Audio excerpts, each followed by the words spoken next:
All right, we come to the New Testament, and as you begin reading the New Testament, you recognize that we are in a different world. That what the historical and societal, cultural background that we experienced in the Old Testament has been subtly changed. Now, obviously, not radically in the sense of jumping from the Old Testament to today.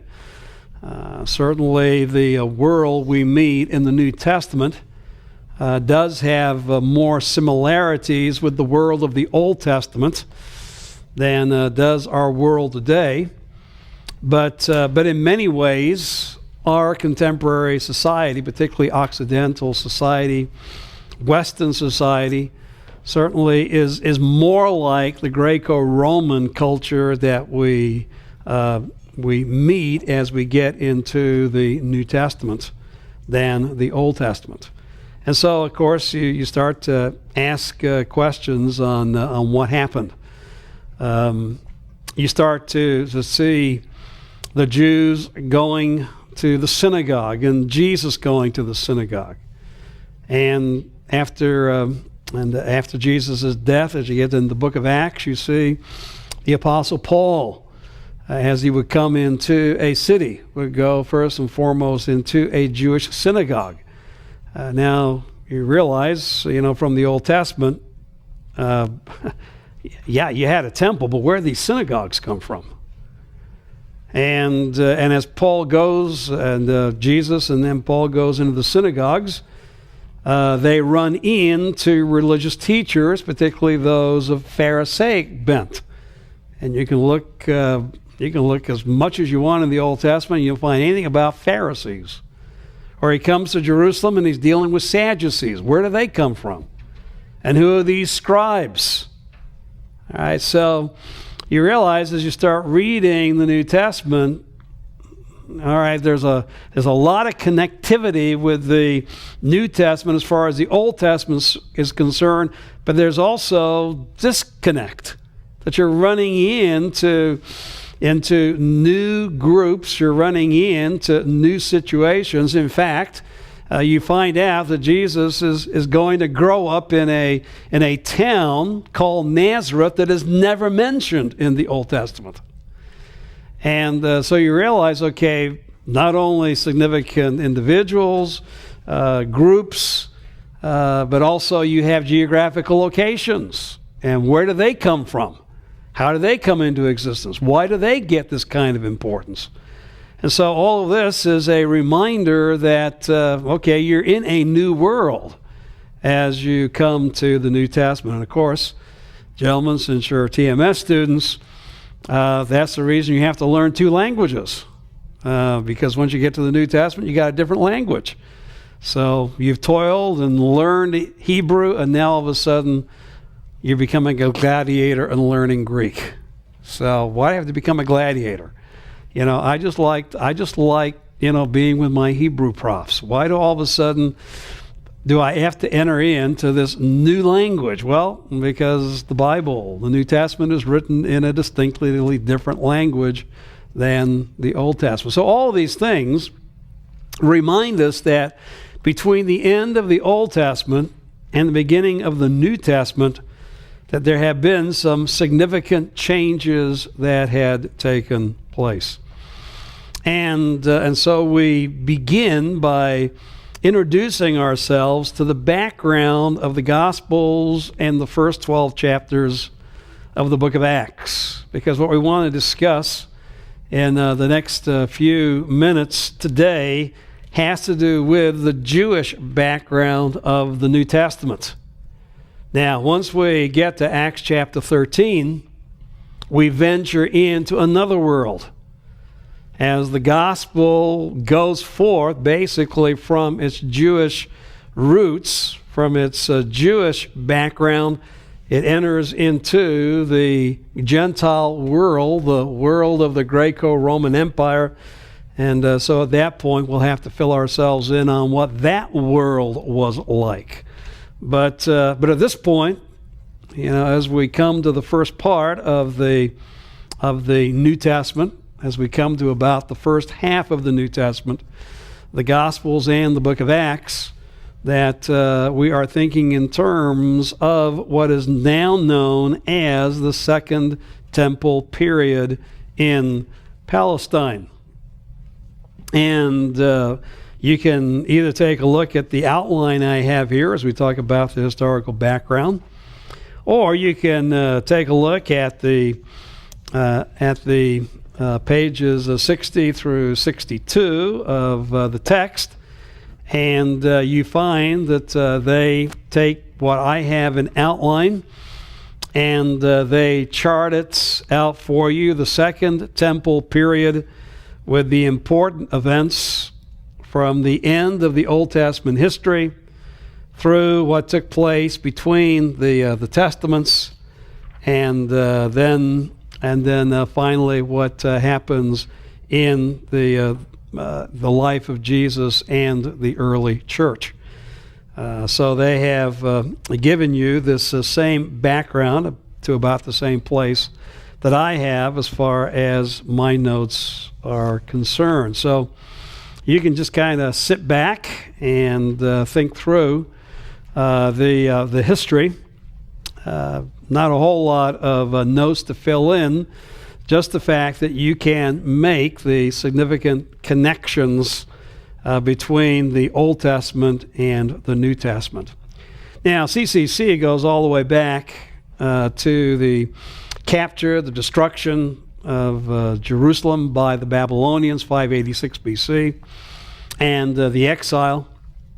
But really, even as far as the Old Testament is concerned, that when we think in terms of the Second Temple period in Palestine, obviously it begins with the Second Temple, with the building of the temple, the rebuilding that is recorded for us, culminating in Ezra chapter 6. Now, we know that the decree to rebuild that temple, Ezra chapter 1 and 2 Chronicles 36, took place in the first year of Cyrus.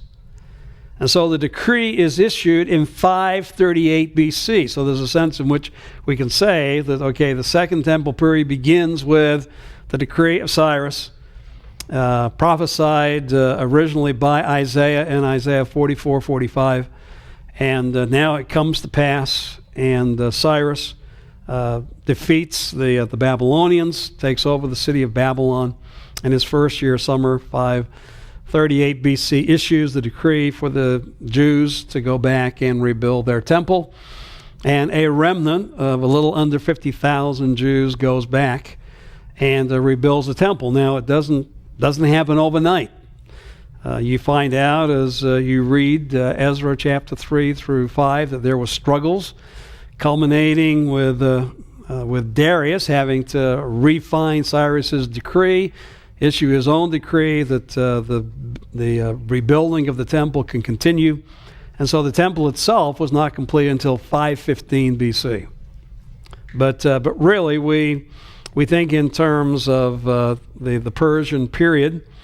And there's a sense in which the Persians, who come from the area which is modern Iran, so we're right in the midst of contemporary thinking and what's taking place in the world.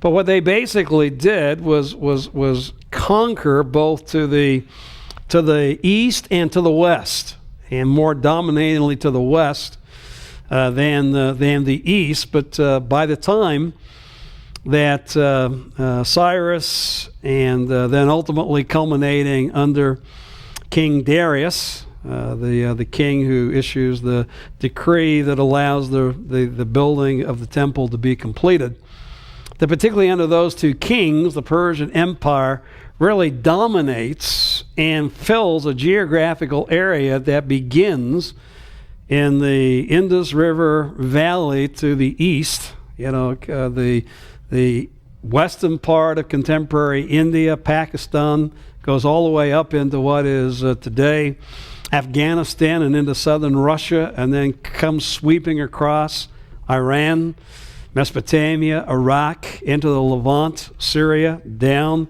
and into Egypt, and then around into modern-day Turkey.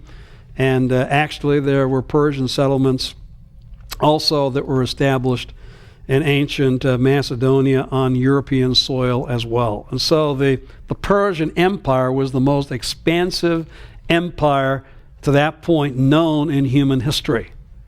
And it is the great administrative skill of Darius, the building of the great Persian road that was to facilitate communication throughout that empire, and basically with its coming to its height in about 490 BC, it maintains right around 400 BC its dominance, and even though it had sought, Darius and then Xerxes had sought to invade Greece, and of course been repulsed on 2 occasions. Even so, at that point, the Greeks were not strong enough to mount any kind of counteroffensive against the Persians. And so from 538 to 404 BC, the time period all the way through, basically Artaxerxes, that Nehemiah served, and then one further king after him. This is the height of the Persian Empire. Now, it's very interesting that the Persians were somewhat, we can't say tolerant in the modern sense of the term, but as opposed to the Assyrians and the Babylonians before them, they sensed, and it wasn't just the Jews, but other peoples that were exiled by the Babylonians, they allowed to go back to their homeland and reestablish, temples and cultic practices associated with their religion. And so they had more of a laissez-faire attitude toward one's religion as long as they were loyal vassals of the Persian Empire. And so more than any other ruler empire of the ancient Near East, they gave a measure of religious freedom. And of course this allowed the remnant, the small group of Jews who returned back to Judea, not only to build the temple, but also under directives from the Persians to really reestablish their ancient faith, their ancient religion, as far as the practices that took place in the temple as well. You remember from 501 that amazing edict that was given, decree that was given by Artaxerxes to Ezra, to go back and teach the people not only the law of the king, but the law of your God, and to reestablish the priesthood and reestablish the offerings, and offerings even being offered on behalf of the king, of the Persian king, through tax revenue. And Ezra, if anyone does not listen to you, doesn't obey you, then they have the full fury of the king against them. And so you can see that, okay, yes, at times the Persian kings were turned against the Jews. Ezra chapter 4 in particular shows that it wasn't all the Persians being positive. They could be swayed by other groups within the land. But by and large, in the end, God overruled. The good hand of God allowed the Jews to not only rebuild their temple, but really even reconstitute and reestablish their religious practices in Jerusalem, in Yehud, the province that was part of the Persian Empire as well. And a certain amount of freedom was also given to the Jews that did not go back and the beginning of the dispersion. The Persians, they're no longer exiles. Now they're free to move about the Persian Empire to a certain extent. And so there was a level of religious freedom under the Persians, and of course it's during this dominance of Persia where the final parts of the Old Testament canon were written. The final Psalms and the bringing together of the Psalter. Obviously the writing of Daniel and Ezra, Nehemiah, and Chronicles. Certainly this is the time period of Esther. It's the time period of the final three prophets, Haggai, Zechariah, Malachi. This is all part of the canon coming together during this period of the dominance of the Persian Empire. Now, as is true of every empire, before it is defeated from outside, it starts to deteriorate within. People start to realize that there's a lot of money flowing in from these vassals. And so the people start to get lazy. Why should we work when all this wealth is flowing into us? And so there is an apathy. There is a laziness. There is a growth in immoral practices. The old ways start to decline that made the empire strong. Why fight when we can hire other mercenaries to fight for us? It's very interesting, and taking a look at our own country, those of us who are Americans, it's interesting that every great superpower that's ever existed on the face of the earth goes through the same at the dominant point is where the seeds, the internal seeds of deterioration begin. And that's exactly what happened with the Persians. That from 404 BC to 332 BC, the empire is still there, but slowly but surely it is decaying. It is being weakened internally. And of course, the outside force that comes to change the whole situation is probably the most famous individual worldwide between the end of the Old Testament, beginning of the New Testament, Alexander the Great. Comes out of Macedonia. His father had conquered Achaia and united the Greek states. Alexander, his father Philip, was poisoned. And to this day, you can read the footnote in CCC, who poisoned him and why is still a matter of speculation. Some even think that Alexander the Great was part of that. Dad, it's time for you to move off. It's time for me to take over. And who knows? Maybe someday we'll find out. Maybe we won't. But Alexander the Great, nevertheless, takes over the Macedonia and comes marching out.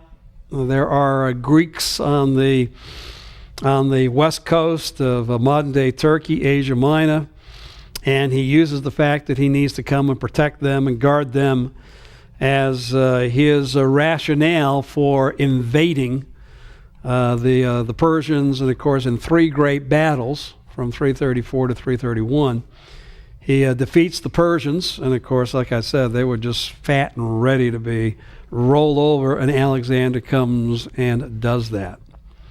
Now, Alexander was more than just a military conqueror. And by the way, he marched his army all the way to the Indus Valley, all the way into contemporary Afghanistan, and back to Babylon in Iraq. I mean, he's a contemporary guy. I mean, he's been everywhere that you has been as American soldiers. You know, Iraq, Afghanistan. Alexander the Great beat you to it with his army. And not only did he conquer, but what he wanted to do and set the precedent himself by marrying a Babylonian woman, because that's what he wanted is his army, beginning with his generals and then his soldiers, to do. He wanted to leave a contingent at major spots throughout the area that had been conquered for this reason. to establish Greek cities with Greek ways, Greek culture, Greek language, because he believed that the Greek culture was superior to the ancient Near Eastern cultures represented then in the Persians.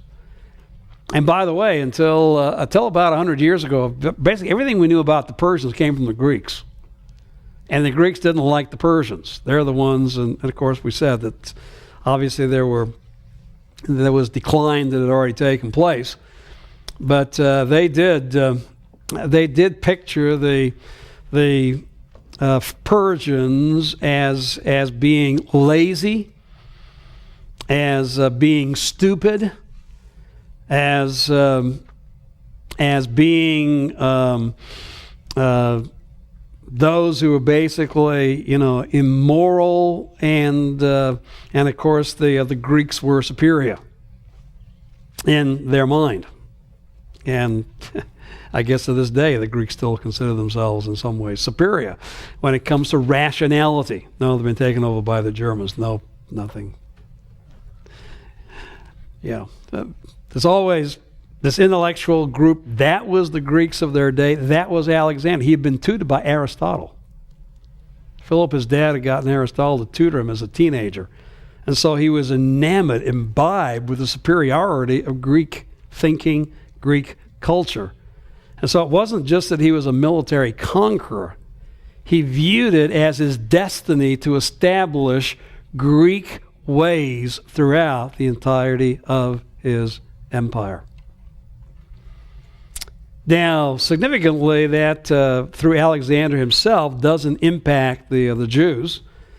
In fact, he actually gave the Jews a certain amount of freedom in Yehud, in and around Jerusalem, because he also had a great respect for the foundations, the ancient foundations represented within Judaism.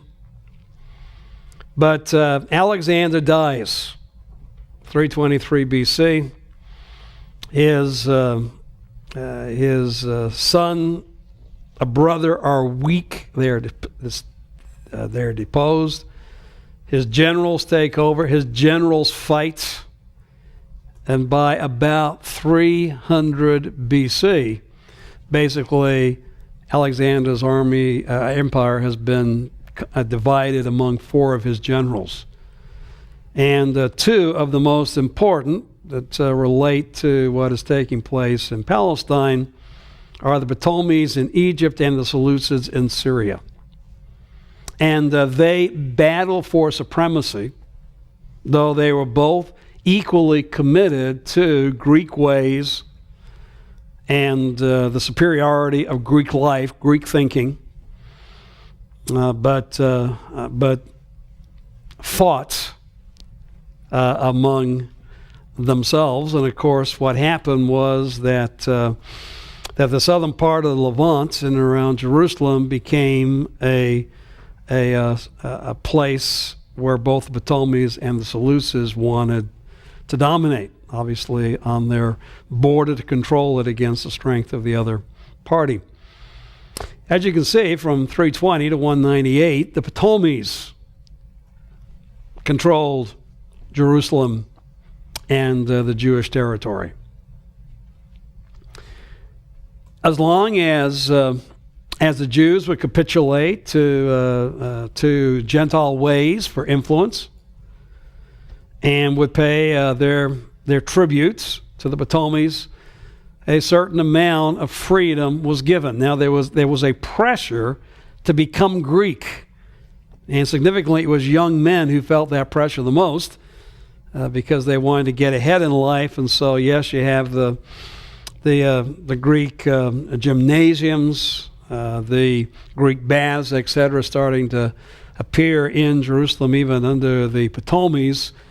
But by and large, the Jewish population sought to resist as much as possible that Greek influence. But already on the Ptolemies, there was a tension internally within Judaism between those who were willing to say, look, I'm a Jew, but I can live like a Gentile. And those who would say, no, if you accept Gentile ways, you're no longer Jewish. That debate starts to arise in the period from 320 to 198 BC. Now, at the Battle of Panias, right, where Caesarea Philippi is New Testament-wise, in 198 BC, the Seleucids were able to defeat the Ptolemaics and took over the area of Jerusalem and Yehud. And for a time, gave even more freedom to the Jews than the Ptolemies had allowed. But in 190, they suffered a crushing defeat at the hands of a power coming from the west, Rome. And they were defeated at the Battle of Magnesia.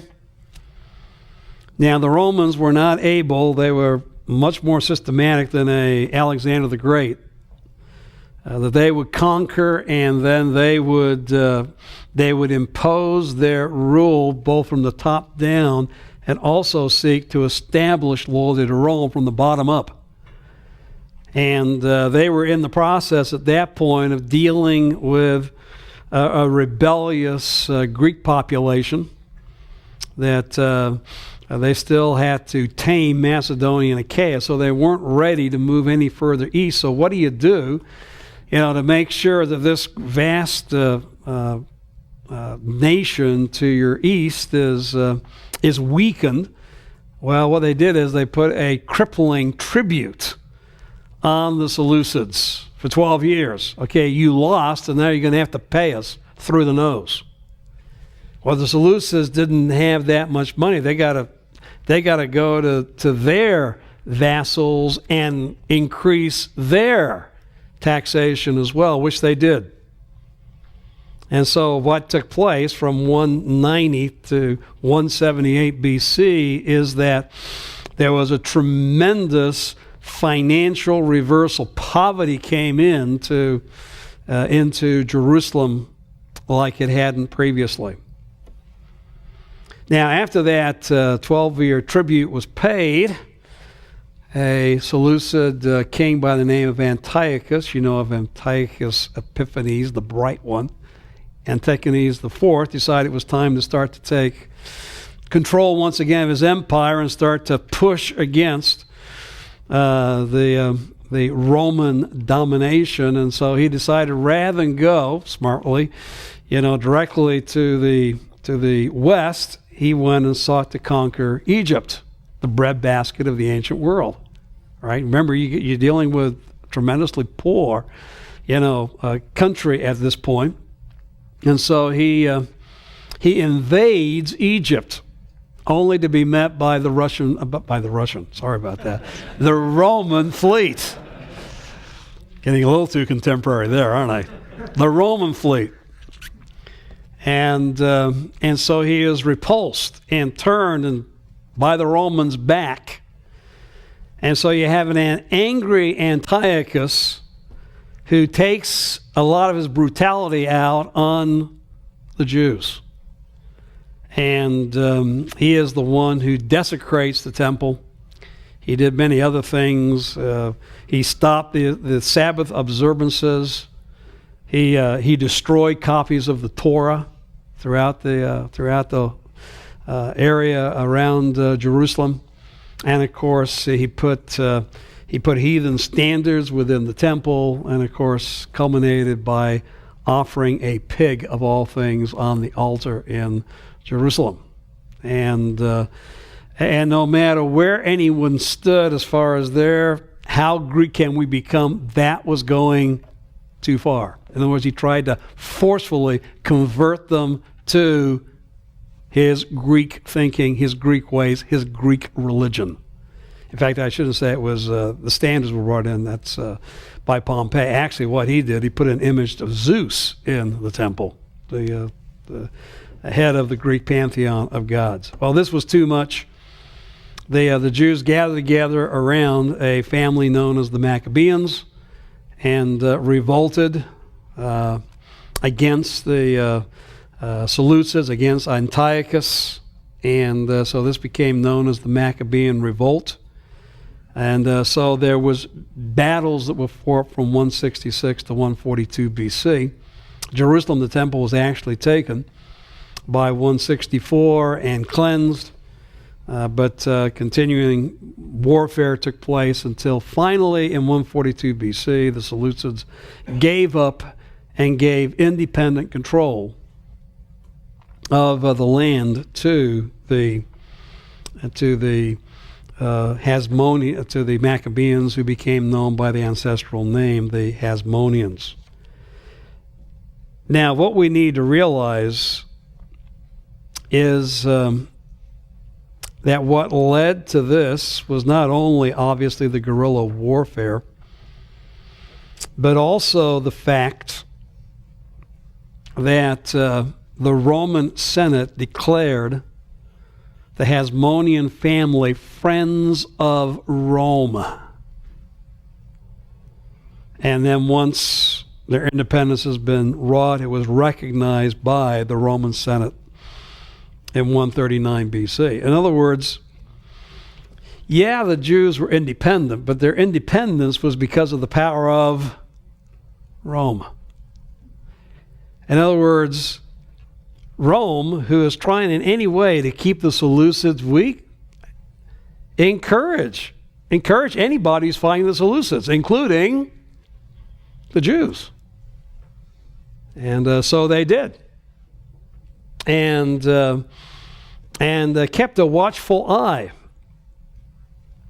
And so we have Hasmonean rule. Now, the Jews to this day, and even in Jesus' day, look back to that as a time of independence.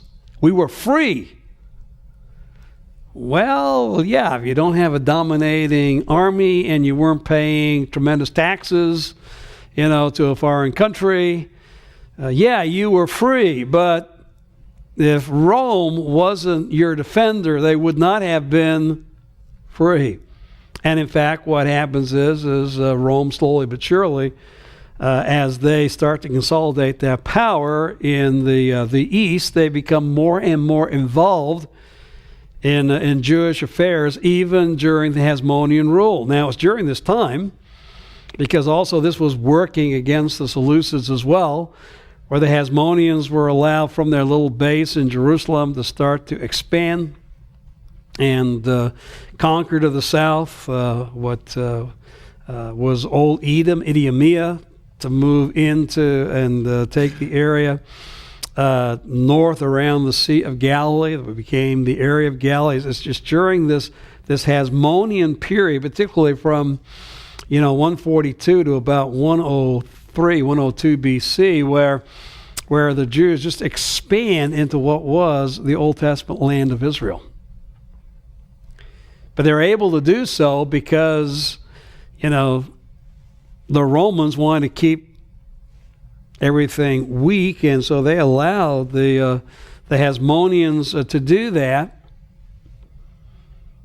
But of course, they kept control because obviously the ruling Hasmonean, and of course they also took over the high priest. They became king priests, and even though they were not in the Davidic line, they said they were holding the high priesthood in trust until God would send the Messiah, and so the Hasmoneans,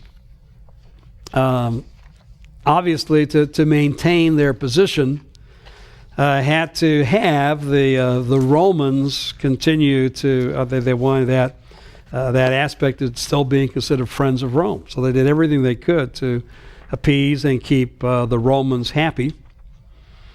And what happened is finally in 63 BC, you've got two pretenders to the throne, to the priesthood, and obviously both of them want to be friends of Rome, so they both appeal to Rome. And so Rome's had enough of this, so Rome just basically comes in and takes over. And now all of a sudden you got Roman troops in the land, garrisoned during the feasts, at Jerusalem. You've got much more money now because now the Romans start to establish basically an internal system of loyalty to them. And basically what the Romans did was look for individuals that they could trust who could rule for them, client kings. And a man by the name of Antipas started to be, as it were, the Roman undercover agent, and then finally basically became the dominant individual. And his son was Herod.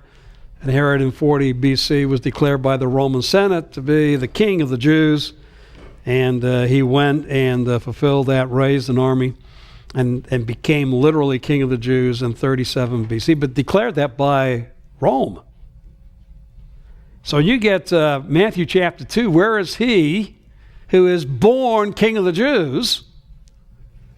And Herod is a little anxious about a native-born individual king because he got his kingship. He's king of the Jews, but his kingship doesn't come from any kind of, religious Jewish perspective. He's king of the Jews because that's what the Romans declared him to be. So that gives you some idea behind that intrigue that is in Matthew chapter 2. He ultimately dies, we think about 4 BC or possibly a little later. And his kingdom is divided among his sons, 3 of them.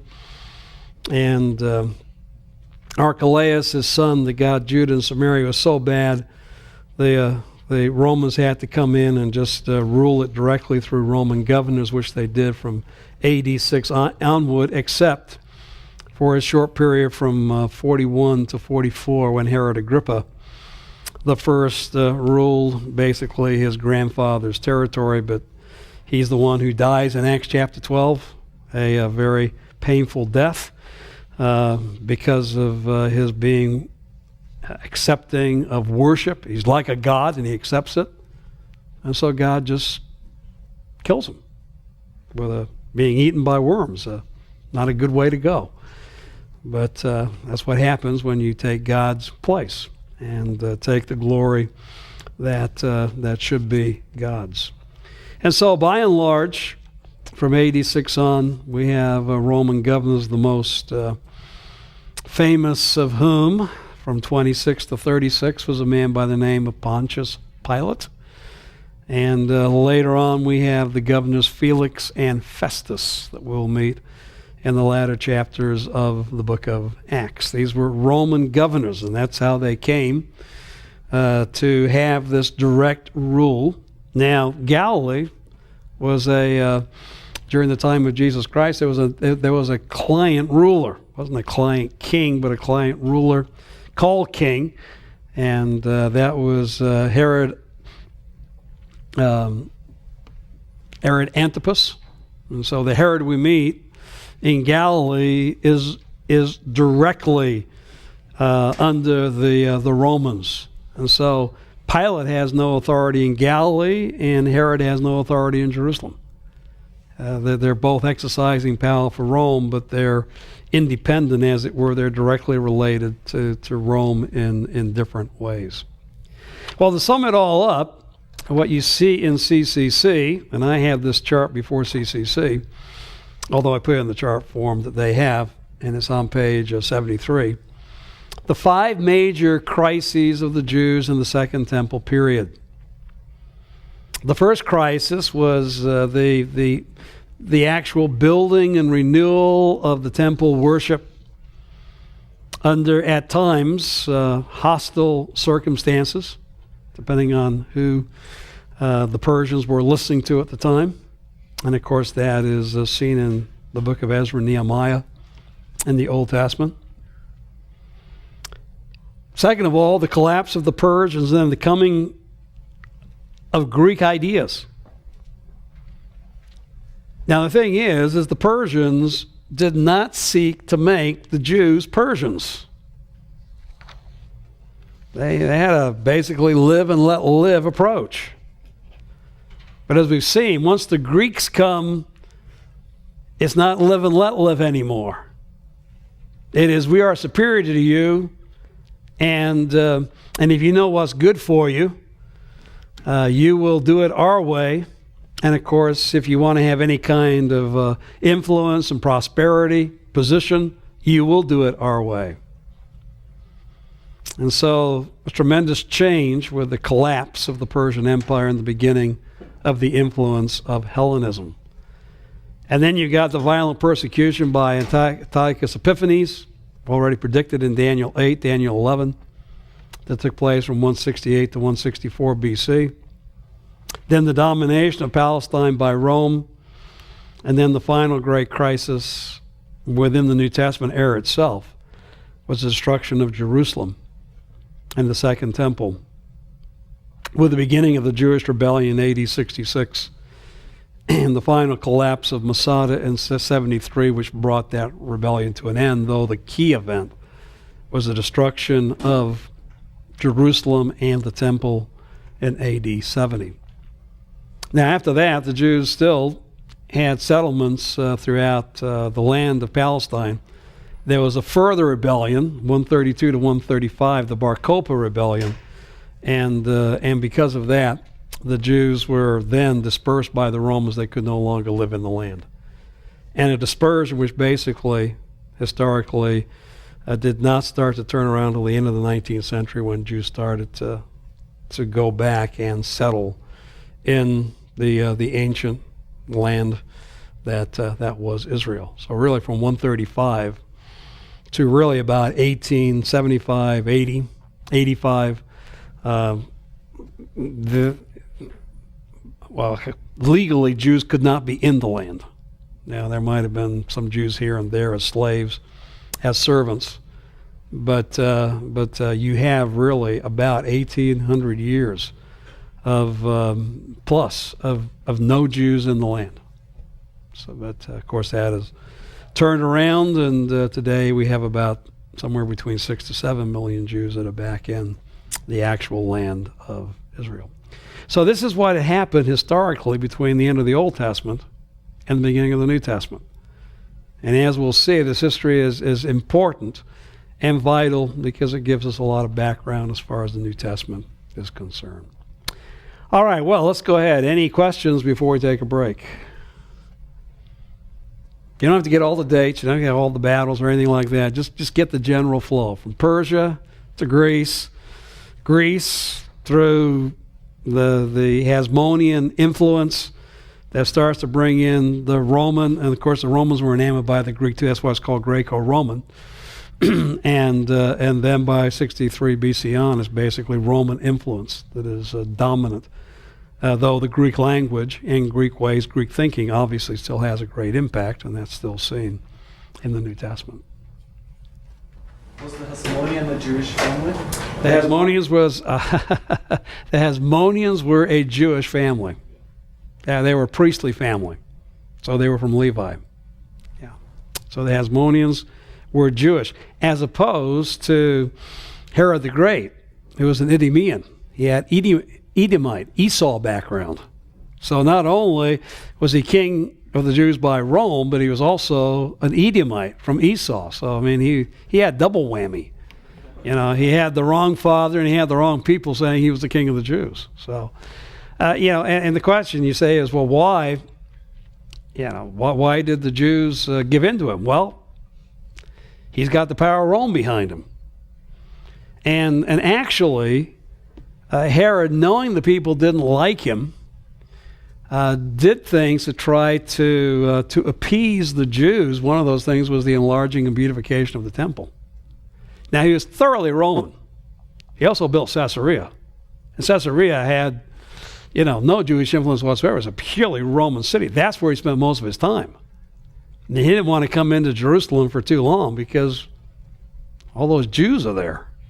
So he's king of the Jews, but who wants to spend time with them when he can be with his Roman friends in Caesarea? So no, he was a politician. What else can we say? I mean, he wanted to come across as a Jew when he was with the Jews. He tried to do things to appease the Jews, but his own life, his own lifestyle was thoroughly Roman.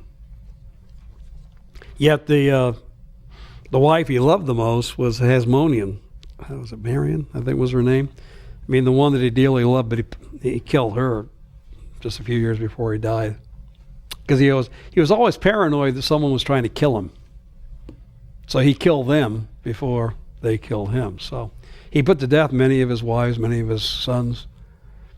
And it was well known, there was a saying, it's better to be Herod's pig than his son. Because pigs lived. Sons were, if you looked the wrong way at Herod, he put you to death because he thought you were, plotting against him. But then most dictators are somewhat paranoid in that way. So he was, and Archelaus, Matthew chapter 2, Joseph didn't want to go there because Archelaus was now ruling. And even among the Romans, Archelaus was known as having all of his father's vices and none of his father's virtues. So if you think Herod was bad, Archelaus was even worse. So the New Testament is true as it echoes that. No wonder Joseph was concerned.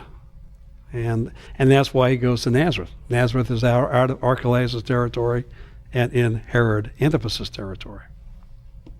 And of course, that's where they came from originally, Luke 1 anyway. All right, any other? Can you just clarify what happened again where Romans declared the Hasmoneans friends of Rome? Yeah, well, okay. The question is, what's the importance of being a friend of Rome? Being a friend of Rome means that one is allied with Rome, that all of Rome's power, all of Rome's influence, all of Rome's wealth is now directed toward that family.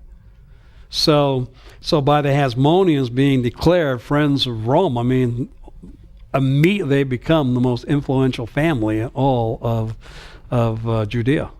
They become the most influential family among the Jews because they're friends of Rome.